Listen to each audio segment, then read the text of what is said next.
What's up, folks? Sunday afternoon,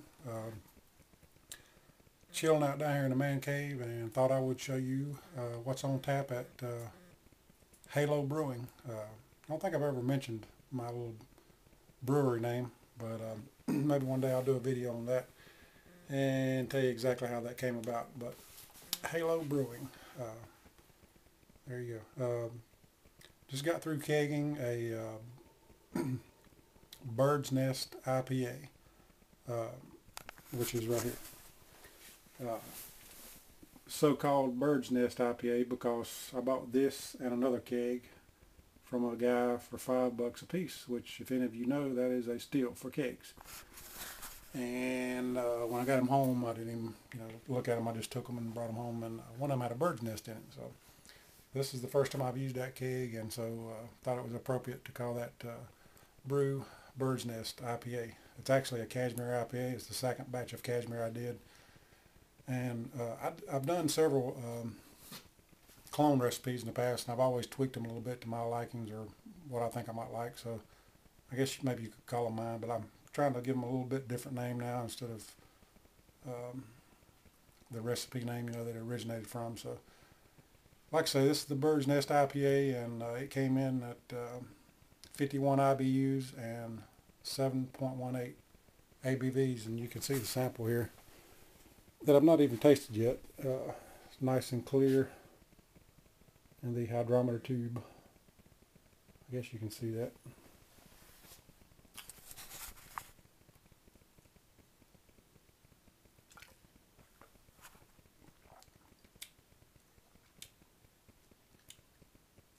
Wow, that's really good. Can't wait till that one's carved up. Actually, since I have 3 beers on tap and I don't have any more taps, the keg that I just showed you, I just shot it with 25 psi of CO2 to seal the lid and everything. And then I know I've read about this, but I haven't went back to look, and maybe some of you can chime in. Since this one's going to be sitting down in the basement here until the tap comes open, I just dropped the pressure back down. I purged the oxygen out of course, and then set my regulator on, I think it was 10 psi, and hit it again, and that's the way it's going to sit. So that'll sit like that until it's ready to go in the kegerator. So you can let me know if I need to, or I'm sure I'll do some research on it, but you can let me know what you do on kegs that you store with beer in them. And also, I didn't realize that evidently, I didn't have it in my notes, but this was I went overboard on my batch on this one, because when I filled it, the beer filled up past the input on the CO2 tube. So I actually ended up having to rack maybe a couple of pints back off to get it down below that the small input tube on the CO2 side. So I don't know that that's a problem either, and I've never run into that, never even actually researched it. So some of you can chime in on that if you think I could have left it alone, if it matters if the beer is above the tube or not. But anyway, I siphoned it off until it just went below just a little bit. So that one will be on deck. And you saw that, had my first, check this out. You know what that is, or what's left of it. Went a year and a half, I guess it's been, since I started brewing, and brought my first hydrometer. I actually took the hydrometer sample for this one, was cashmere IPA, or the Bird's Nest, and I was getting a reading off of it, and washed the hydrometer off and was shaking it to get the excess water off of it. Just wasn't thinking, and holding it by the small end, and snapped it. So Jake will be ordering a new hydrometer in the next day or two, because I got to have it this weekend. But anyway, here's what we have on tap. Tap number 1, tap number 2, tap number 3. Tap number 1 is the Pliny of Ice, which is the recipe that I got off of Home Brew Talk. It's a Pliny the Elder clone. Does it taste like Pliny the Elder? No. Not that I know of, to be honest with you. I've never tried it, but some folks that have tried it told me, it was really good, but it wasn't a Pliny the Elder, and I didn't expect it to be anyway. But anyway, That one come in at 210 IBUs and 7.5 ABV according to Beersmith.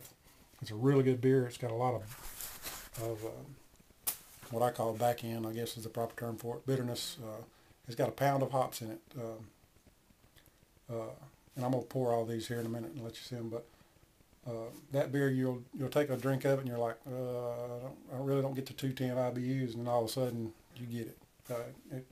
It lingers on your tongue for quite a bit after you drink it. So tap number 2 is the Frozen Toes IPA, which is my version of the Dogfish Head. Which does it taste like Dogfish Head? No, but it tastes really good. I really don't expect my beers to taste like the real thing. I mean, it's kind of hard to get them just like they are, from the big boys. But anyway, this one's 65 IBUs and 7.18 ABV, which I thought was kind of funny because the Bird's Nest that I just showed you came in at 7.1 ABV, 7.18 ABV as well. So just a little bit of difference in the the IBUs, and it's got a different taste to it. So, and tap number 3 is the New Zealand IPA. That's the second batch I've done of that one. It's 76 IBUs, and I don't see 76 IBUs in that beer. That's what Beersmith says, but I think what's going on with it, and I'll explain that. And I guess it kind of does make sense. But 6.5 ABV. Now that New Zealand IPA, the very first one I did, I mashed it in at like 145. It was really dry. It was a really good beer. I liked it. This one, I think I mashed in. I'd have to go back and look, or you can look at the video or whatever, but I think I went up to like 152. So obviously it was more sweeter, not quite as dry, and you can definitely tell it compared to the two. But it's just, I think the sweetness overtakes the bitterness that I had before in that beer that I like so good. But it's still a really good beer, and I really enjoy it. So that's what Jake's got on tap, and I don't really still have room, I don't think, for a 4th keg in this kegerator. I may if I scoot things around. It's really frustrating enough trying to move everything around and regulate, or get to my regulators the way I have them in the back here. So I don't know if I'll end up changing that or not, but it's not too bad. But I wished I could just, everything was easy access and easy to adjust and all that. But anyway, one thing I'll do before long is bottle a few of these to put back and let them age a little bit. And hopefully when I do that, I'll show you my bottle filler that I've been talking to you about. So anyway, I'm going to pour about a half of it. I got 3 glasses set up here. And I'm going to pour about a half a glass of each one of these. And I'm not going to do full glasses because I'm sure Misty's not going to be down here with me to drink them. And as you can see, each one of them, or as you've seen, each one of them is right at 7%. So 3 half glasses will be plenty for me. Set my camera up and you can at least watch the pour here. Alright, on deck first is the Pliny of Ice. Like I said, we're going to give her about a half a glass here, maybe not quite half. Tap 2 Frozen Toes IPA. And I've been messing with the pressure on this one, so it's probably going to have a whole lot more head.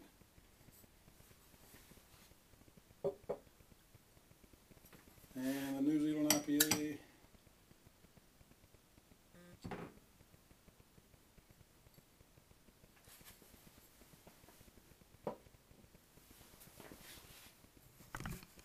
So there you go. And I'll hold these up here in a second. Like I said, I've been messing with my pressures a little bit, where I've been trying to get everything regulated and all that good stuff, but it don't matter. Plenty of ice.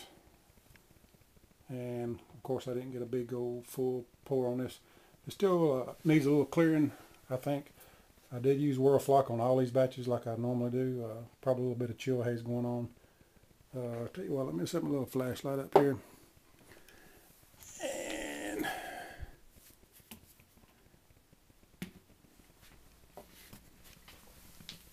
yeah, you can see that beer still needs to clear, and it may not clear anymore, and it may be some chill haze going on there, but it's still a really good beer. That's the Pliny the Elder.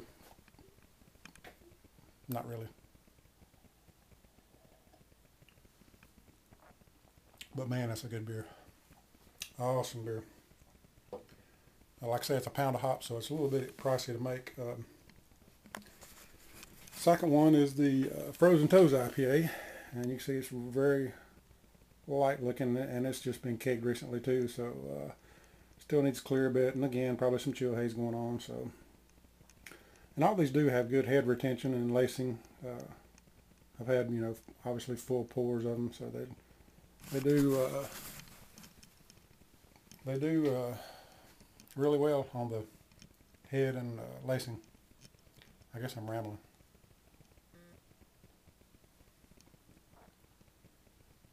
And actually, I'm doing these in reverse order from what I should be, because obviously the Pliny is the most IBUs, and the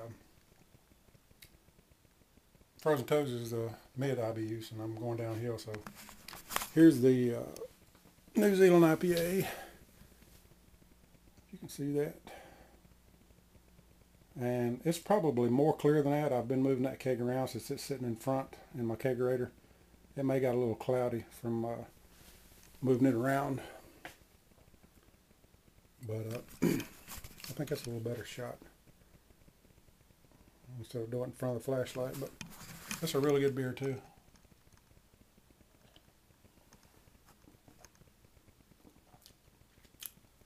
Man, I make good beer. I'm gonna brag on myself. You know, I can go out and buy some beers, and I bring them home and try them, and they're good, but they're not that great. But man, I like these beers. Proud of them. Why not be proud of yourself, right? Frozen Toes IPA there in the Guinness Foreign Extra Stout glass. And one more time, the Pliny of Ice in the Floyd Fandango glass. Floyd Fandango is a beer wine festival that we have just up the road from where I live. And, excuse me, you know what's cool about having several beers? You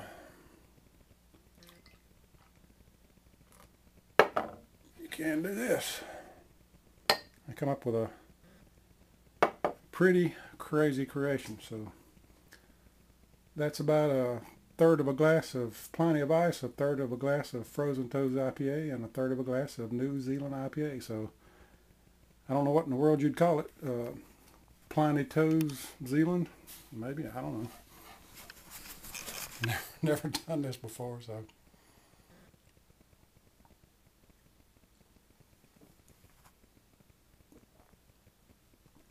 Wow. That's really good. Maybe I need to start coming down here and just, you know, getting like a third of a glass of each, and dang, that's really good. Do any of you do that? I think I've, you know, mixed some before, but not recently. But man, that's pretty good. Anyway, appreciate it. Questions, comments, feel free to lay them on me, and I'm gonna finish this off, and I think Duke plays. Well, I know Duke plays here about 7:45 tonight, so I'll be getting geared up for that, and still got a ferment bucket that the Cashmere IPA was in to clean out, and I'll show you that and end this video with that. The Krausen layer, and that's how much I had to rack back off, so you can see that, and that nice yeast cake. And again, I'm going to start harvesting some yeast before long. Really need to do that, but later.